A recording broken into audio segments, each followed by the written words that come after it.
बहरहाल अगर महराज के सामने कोई खातून आती है तो महराज नजर ऊपर नहीं उठाता है कि महराज मलिक गलत कर रहा है, आम आदमी पार्टी गलत कर रही है।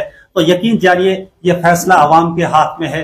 हमारे जो कायद हैं, रहबर हैं, स्टेट प्रेसिडेंट हैं आम आदमी पार्टी के और एमएलए डोडा महराजुद्दीन मलिक ने एक पोस्ट किया, तमाम लोगों को कहा और उनका शुक्रिया भी अदा किया और कहा कि आप अपने अपने घरों को वापस चले जाएं, क्योंकि उन्हें एडमिनिस्ट्रेशन ने अपने घर के अंदर ही जो है डिटेन किया हुआ था। यानी कि उन्हें यहाँ डोडा जो उन्होंने कॉल दी थी कि मैंने डोडा जाना है और वहाँ जो है तमाम लोगों को दावत दी थी, लेकिन उनके घर रात को ही जो है उस इलाके को एक छावनी की शक्ल में जो है एडमिनिस्ट्रेशन ने बदल दिया था। सुबह होते ही जब उन्होंने डोडा की तरफ आना चाहा तो एडमिनिस्ट्रेशन के जो सीनियर ऑफिशियल्स थे वो उनके पास जा पहुंचे और उन्हें कन्विंस करने की कोशिश की कि आप अपनी कॉल जो है वो वापस ले लें, लेकिन उन्होंने कॉल वापस नहीं ली। उन्होंने यही कहा कि मैंने वादा किया है अपनी आवाम के साथ, मैं वादा खिलाफी नहीं करता हूं और मैं वादे के मुताबिक उन लोगों तक पहुंचने की कोशिश करूंगा। तो बहरहाल उन्होंने हतुलविसा कोशिश की, लेकिन एडमिनिस्ट्रेशन ने नहीं आने दिया, तो इस वजह से वो वहीं पे रुक पाए।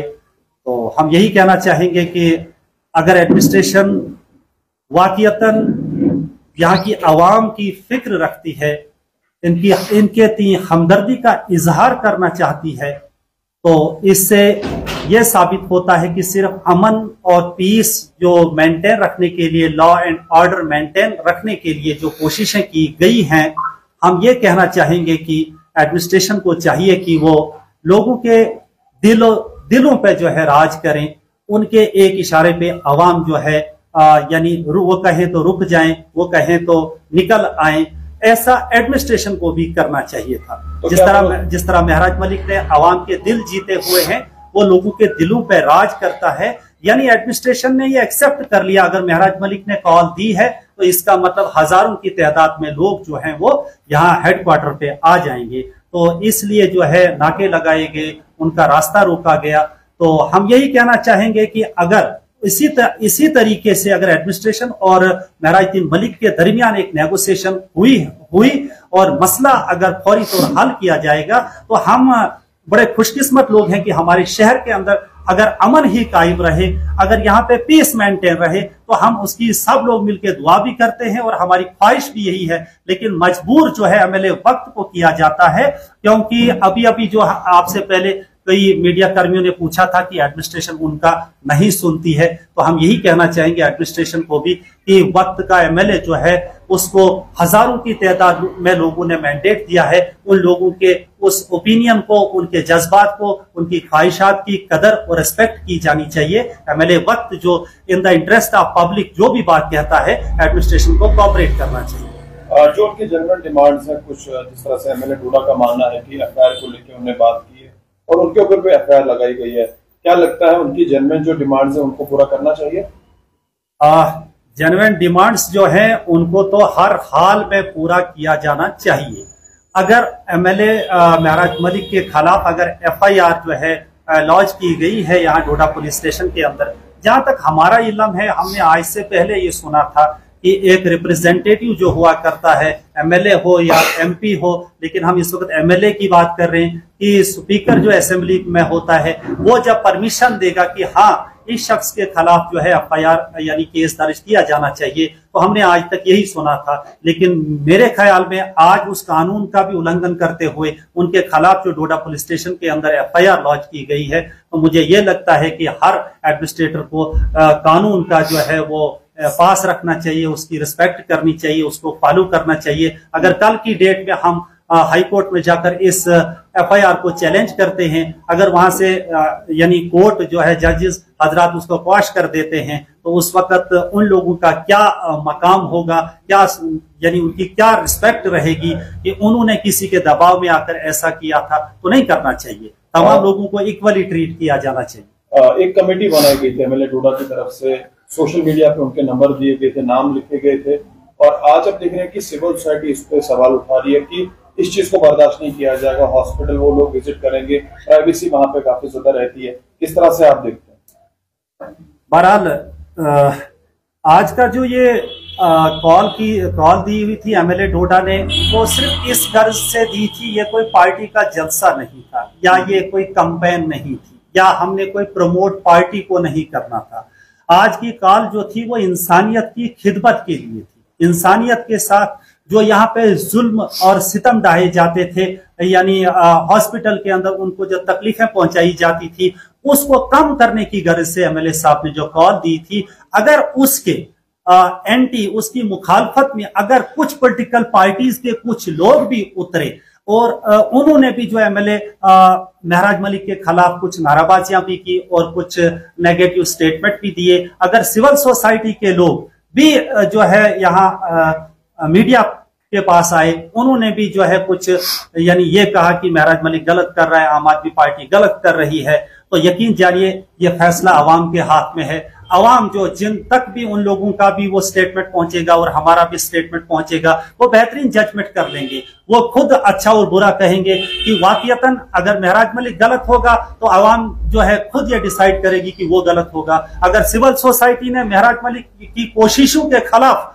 अगर उन्होंने अपना स्टेटमेंट दर्ज कराया है, तो यकीन जानिए हमसे बेहतर जज जो है वो अवाम है। अवाम ये फैसला करेगी। हम उनके बारे में यही जो है यानी नेक ख्वाहिशात रखा करते थे कि आज की इस मेहनत के अंदर सब पॉलिटिकल पार्टीज जो है वो मिलकर कोशिश करेंगी ताकि जीएमसी जो है यहाँ पे बेहतरीन तरीके से रन करे, और यहाँ के जो बेजुबान लोग हैं, यहाँ के जो अनपढ़ लोग हैं, यहाँ के जो बेचारे फार फलंग एरियाज में रहने वाले लोग हैं, जो बात करने से भी कतराते हैं, उन लोगों को बहुत ही इखलाक के साथ, प्यार के साथ ट्रीट किया जाएगा। हमारी यही ख्वाहिशात थी और आइंदा भी यही रहेंगी कि हर इंसान को बगैर मजहब और मिलत, उसके कलर या किसी भी चीज को ना देखते हुए बस इंसान समझा जाए। डॉक्टर भी, मीडिया कर्मी भी, एडमिनिस्ट्रेटर भी, पॉलिटिशियंस भी, तमाम लोग अगर अपना वक्त इंसानियत की खिदमत में दे देंगे तो वो हमारे लिए बड़ी फख्र की बात होगी।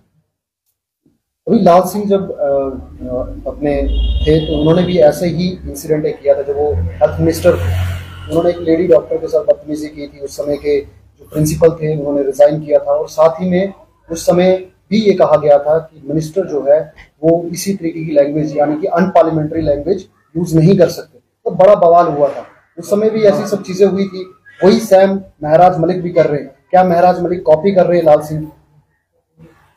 देखिए, कॉपी करने वाले हमेशा फेल हो जाते हैं। एक बात याद रखिएगा, कॉपी या चीटिंग जो है दूसरे का कुछ भी हो, अगर उसको आप इस्तेमाल करेंगे तो आप हमेशा फेल हो जाएंगे। लेकिन लाल सिंह मिनिस्टर था, एमएलए महराज मिनिस्टर नहीं है। एमएलए महराज जो है एक सिंपल एमएलए है, आम आदमी पार्टी का प्रेसिडेंट है, और जिसको इलेक्शन से पहले कहा जाता था कि ये नाबालिग है और इसके साथ नाबालिग बच्चे हैं। और आज पूरी रियासत जम्मू कश्मीर की आवाम देख रही है कि एक छोटा बच्चा ही नाबालिग ही कहा जाए, लेकिन रियासत जम्मू कश्मीर के अंदर मुझे जहां तक लगता है, मेरे ख्याल में 95% लोग, या तो हो सकता है इस डिजिटल दौर के अंदर 100% लोग जो है महराज मलिक को जानते हैं, महराज मलिक के काम को जानते हैं, महराज मलिक की कोशिश को जानते हैं, उसकी एफर्ट्स को जानते हैं। तो आप लाल सिंह जी का और महराज मलिक का कंपेयर ना कीजिएगा। ये जो है, अगर देखा जाए, लोग भी लोगों को भी ये लगता है कि महराज मलिक की जो लैंग्वेज है वो थोड़ी ठीक होनी चाहिए। कहीं ना कहीं वो अगर अच्छा काम करने की कोशिश करते हैं तो उनकी लैंग्वेज की वजह से उनको प्रॉब्लम आ रही है। वो कहीं ना कहीं जो भी बहुत सारे लोग आए जो उनके काम को अप्रिशिएट करते हैं, लेकिन उनकी लैंग्वेज को, उनकी बातों को नहीं। बहरहाल हर शख्स का अपना अंदाज है। हर एक शख्स अगर चाहता है किसी को बदनाम करना तो घसीटना कोई गाली तो नहीं है। अगर कोई गंदी चीज कहीं पड़ी होगी तो उसको सर के ऊपर उठा के तो नहीं ले जाते हैं, थोड़ा सा उसको घसीट के ही ले जाते हैं। आप देखें, परसों आप भी आए और हम भी गए, वहां जीएमसी के बैक साइड में इतनी गलाजत पड़ी हुई थी, इतनी गंदगी पड़ी हुई थी, लेकिन वो हॉस्पिटल एडमिनिस्ट्रेशन को या सुपरिंटेंडेंट को, प्रिंसिपल साहब को, किसी को नहीं दिखाई यानी देती थी। हम जब वहां गए गंदगी में, तो गंदगी में क्या हम यानी जा नहीं सकते थे, वहां इतनी बुरी कंडीशन वहां पे थी। आप कह रहे हैं कि महराज मलिक का अंदाजे बयां जो है उसको इस वक्त लोग बदतमीजी कहते हैं, या उसको यानी उसकी ये कहा जाता है कि उसका जो अंदाजे बयां है वो गलत है। लाल सिंह जी का मुझे भी थोड़ा बहुत याद है, उन दिनों उन्होंने फेस टू फेस उस वक्त जो लेडी डॉक्टर के साथ, हो सकता है वो कॉलर पकड़ा था। तो बहरहाल अगर महराज के सामने कोई खातून आती है तो महराज नजर ऊपर नहीं उठाता है।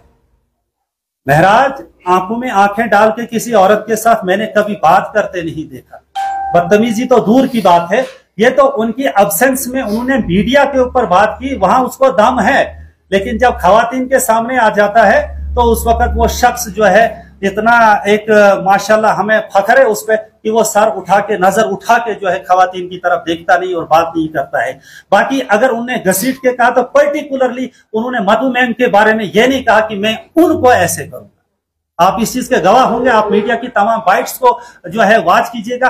नाम नहीं लिया कि मैं उनके साथ ऐसा किया। अगर कंबाइन एक आया है कि मैं उन लोगों को जो हॉस्पिटल के अंदर जो है गंदगी फैला रहे हैं या फॉलो नहीं कर रहे हैं या रूल्स एंड रेगुलेशन को जो मेडिकल इस हॉस्पिटल के अंदर होने चाहिए, तो उनको मैं जबरदस्ती कहा जाए, घसीट के कहा जाए या बाई फोर्स यहां से ट्रांसफर करा दूंगा या निकाल दूंगा, तो ये अंदाज जो था, बयान ये था, नियत ये थी। लेकिन इस वक्त अगर उसको गलत इस्तेमाल, गलत तरीके से महराज मलिक के नाम जो है वो किया जाता है, तो मैं आपसे भी रिक्वेस्ट करूंगा कि आने वाले काल में भी और आज भी आप उसकी नियत को भी देखिएगा, उसके अंदाजे बयान को भी देखिएगा। लेकिन पर्टिकुलरली उन्होंने किसी मैडम मधु जी को टारगेट नहीं किया है, किसी भी डॉक्टर को ने। हाँ, उसने ये तो कह दिया है कि कहीं ये कोई ना कहे कि ये शख्स जो है किसी कम्युनिटी के खिलाफ है, इसलिए वो बार बार कहता है कि एक हिंदू है, एक मुसलमान है, यानी कि शक में कोई ना रहे कि यार ये किसी एक पर्टिकुलर शख्स को या कम्युनिटी को टारगेट कर रहे हैं। बस उसकी नियत ये है, मुझे मेरा हिंदू हो मेरे सर पे, मुसलमान हो मेरे सर पे, लेकिन मेरी कौम की खिदमत में वो कोई कोताही ना बरते। और हमारा जो मकसद है वो ये है कि इंसानियत की खिदमत है, न कि इंसानियत की मुखालफत, न कि किसी को जलील करना। लेकिन खुद ही अगर कोई अपने आप को ये कहे कि मुझे ही कहा है, मुझे ही कहा है, तो उन लोगों को भी हम रिक्वेस्ट करना चाहेंगे कि अगर आप गलत नहीं है तो हर बात को अपनी तरफ नहीं लीजिएगा। अगर आप अच्छे हैं, ऑनेस्ट हैं, डेडिकेशन के साथ काम कर रहे हैं, उनके अलावा भी तो इतने सारे डॉक्टर्स, मैंने लिस्ट देखी थी, 200-250 लोग, क्यों किसी का नाम नहीं लिया जा रहा है या क्यों कोई बुरा नहीं मान रहा है? पर्टिकुलर 2-4 लोग जिनको टारगेट किया गया है, हजारों की तादाद में लोगों ने शिकायतें की है महराज साहब के पास, वर्बली की हैं, कुछ ने रिटर्न डॉक्यूमेंट्स भी दिखाए। तो प्लीज मैं सबको, मीडिया कर्मियों को भी, तमाम लोगों से ये अपील करना चाहता हूं कि मैं जीएमसी जो है वो हमारी बहुत बड़ी प्रॉपर्टी है। इस प्रॉपर्टी का हम सब मिलकर जो है पहरा करेंगे और इसको अगर कोई लूटने की कोशिश करेगा, चाहे वो किसी भी रूप में आ जाए, तो हम सब ने मिलके उसको पकड़ना होगा, बड़े प्यार के साथ यहां से बाहर फेंकना होगा और मेडिकल कॉलेज को हमने हर नुकसान से और खतरे से बचाना होगा।